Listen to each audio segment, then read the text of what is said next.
জানিয়ে দিব এই মুহূর্তে পাওয়া আপডেট বাংলা সংবাদ। শুরুতেই থাকবে সংবাদ শিরোনাম। হাদিকে নিয়ে সিঙ্গাপুরের পথে এয়ার অ্যাম্বুলেন্স।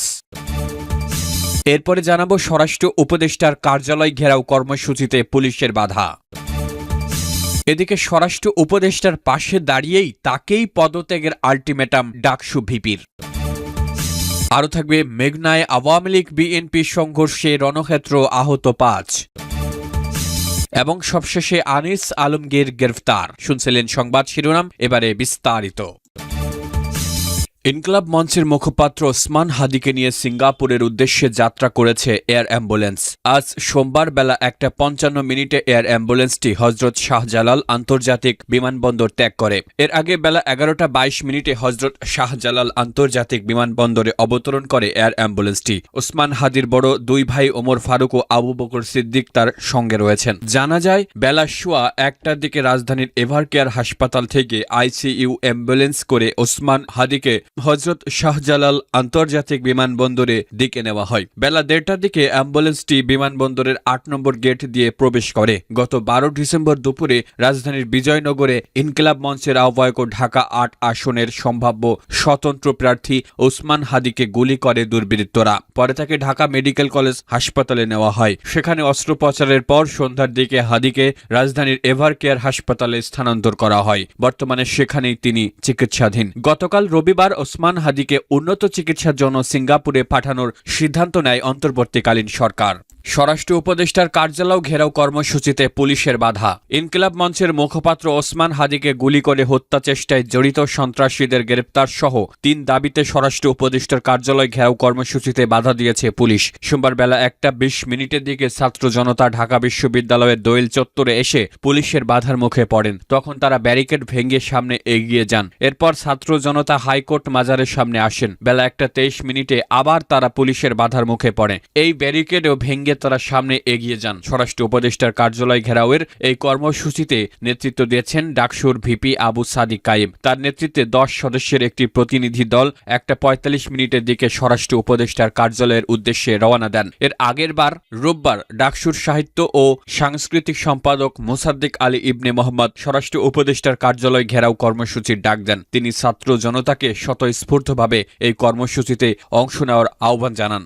স্বরাষ্ট্র উপদেষ্টার পাশে দাঁড়িয়ে তাকেই পদত্যাগের আল্টিমেটাম ডাকসু ভিপির। ৪৮ ঘণ্টার মধ্যে ৩ দফা দাবি আদায় না হলে ৩ উপদেষ্টার পদত্যাগে আন্দোলন হবে। মন্ত্রণালয়ের স্বরাষ্ট্র উপদেষ্টা লেফটেন্যান্ট জেনারেল অবসর জাহাঙ্গীর আলম চৌধুরীর সঙ্গে বৈঠক শেষে একথা বলেন ডাকসু ভিপি সাদিক কায়েম। সোমবার দুপুরে মন্ত্রণালয়ে সাংবাদিকদের তিনি বলেন, অনতিবিলম্বে দাবি না মানা হলে এবং আইন শৃঙ্খলা পরিস্থিতির দৃশ্যমান পরিবর্তন না দেখাতে পারলে স্বরাষ্ট্র উপদেষ্টা, আইন উপদেষ্টা এবং পররাষ্ট্র উপদেষ্টাকে পদত্যাগ করতে হবে। সাদিক কায়েম যখন কথা বলছিলেন তখন পাশে দাঁড়িয়েছিলেন স্বরাষ্ট্র উপদেষ্টা। তাকে অনেকটা বিব্রত দেখাচ্ছিল। সাদিক কায়েম ৩টি দাবি পড়ে শোনান। বলেন, আমাদের ভাই ওসমান হাদির উপর গুলিবর্ষণের সঙ্গে জড়িত প্রত্যক্ষ হামলাকারী, পরিকল্পনাকারী ও সহায়তাকারী সকল সন্ত্রাসীকে গ্রেপ্তার করতে হবে। গোয়েন্দা সংস্থা সহ রাষ্ট্রের সকল সংশ্লিষ্ট অর্গানকে দ্রুত জবাবদিহির আওতায় আনতে হবে এবং যাদের গাফিলতি প্রমাণিত হবে তাদের বিচারের মুখোমুখি করতে হবে।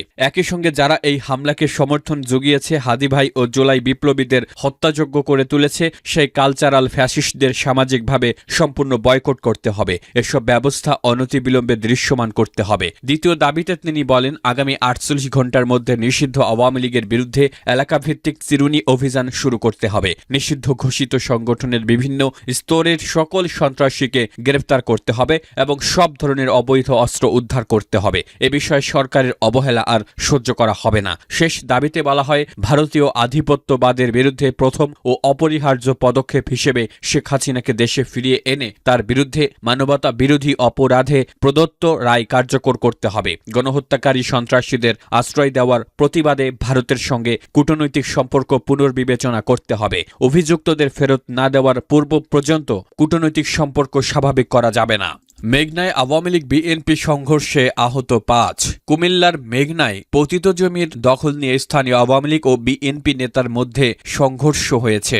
এতে অন্তত ৫ জন আহত হয়েছেন। সোমবার বেলা ১১টার দিকে উপজেলার রাধানগর গ্রামে এ ঘটনা ঘটে। পুলিশ খবর পেয়ে ঘটনাস্থলে গিয়ে পরিস্থিতি নিয়ন্ত্রণে আনে।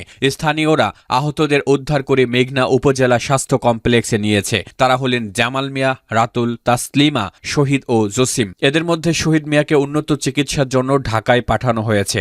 স্থানীয় সূত্রে জানা গেছে, রাধানগর গ্রামের একটি সংখ্যালঘু পরিবার তাদের জমি জায়গা ফেলে চলে গেছে। সেই জায়গা দীর্ঘদিন ধরে পতিত অবস্থায় পড়ে থাকায় বিএনপি নেতা শহীদ মিয়ার সমর্থক জসিম মিয়া মাটি ভরাট করে ঘর নির্মাণ করতে গেলে রাধানগর ইউনিয়নের ৮ নং ওয়ার্ড সভাপতি মুসলিম মিয়া তাতে বাধা দেয় এবং জসিম মিয়ার ছেলে রাতুলকে মারধর করে। এ ঘটনায় শহীদ মিয়া বিচার চাইতে গেলে তাকেও ওয়ার্ড আওয়ামী লীগের সভাপতি মুসলিম মেম্বার তারেক নিলয়, রফিক ও রাজীব সংঘবদ্ধভাবে এলোপাতাড়ি কুপিয়ে গুরুতর আহত করে। খবর পেয়ে বিএনপি নেতা শহীদ মিয়ার লোকজন দৌড়ে ঘটনাস্থলে এলে উভয় পক্ষের মধ্যে ধাওয়া পাল্টা ধাওয়ার ঘটনা ঘটে। এ সময় শহীদ গ্রুপের ৫ জন আহত হন। শহীদ মিয়ার সমর্থক আহত তাসলিমা আক্তার বলেন, আমাদের জায়গার সঙ্গে হিন্দুদের কিছু জায়গা পরিত্যক্ত পড়ে আছে। ওই জায়গা ভরাট করে আমার দেবর একটি ঘর তুলতে গেলে আওয়ামী লীগ নেতা মুসলিম বাধা দেয় এবং আমার দেবরের ছেলে রাতুলকে মারধর করে গুরুতর আহত করে। এ ঘটনায় আমার স্বামী বিচার চাইতে গেলে তাকেও কুপিয়ে গুরুতর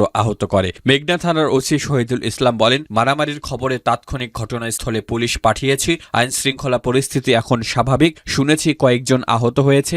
অভিযোগ পেলে আইনগত ব্যবস্থা নেব।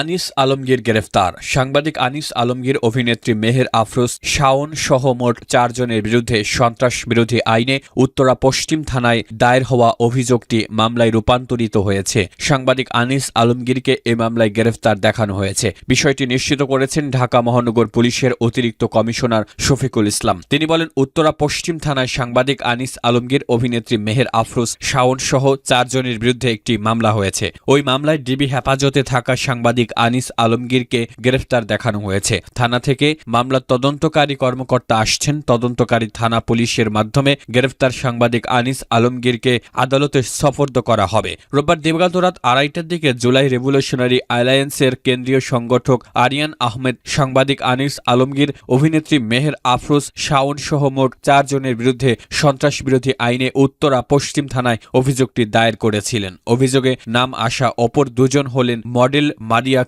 কিসুপট্টা ও ইমতু রাতিশ ইমতিয়াজ।